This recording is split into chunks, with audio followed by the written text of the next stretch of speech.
রক্তদানের মাধ্যমে মনোনয়ন জমার জন্য মেদিনীপুরের পথে যাত্রা শুরু করলেন দেব। ৪২ বছর বয়সে আজ প্রথম রক্তদান দেবের। আজ ২রা মে দেবের মনোনয়ন জমার দিন। তার আগে দলপতিপুরের এক বেসরকারি লজে রক্তদান করলেন তিনি। এটাই তার জীবনের প্রথম রক্তদান বলে জানিয়েছেন দেব। আজকের বিশেষ দিনে রক্তদান নিয়ে তিনি বলেন, আজ তার মনোনয়ন জমার দিন, তাই আজকের দিনটি স্পেশাল।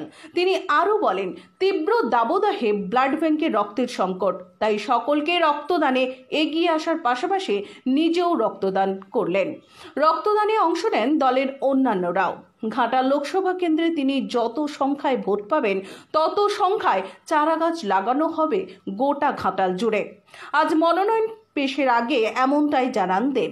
মনোনয়ন জমা হবে মেদিনীপুর জেলা শাসকের দপ্তরে। মেদিনীপুরে র্যালি করে দুপুরে মনোনয়ন জমা হবে, সেই উদ্দেশ্যে ঘাটাল থেকে রওনা দিলেন তিনি।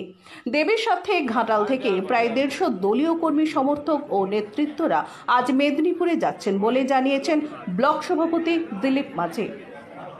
মনসারাম করের রিপোর্ট, সংবাদ পাঠে আমি Mousumi Mukhopadhyay, Ghatal republic TV digital media. ঘাটালে বলতে ঘাটাল ব্লাড ব্যাংকের ক্ষেত্রে এটা কিন্তু ইতিহাস হয়ে রইল।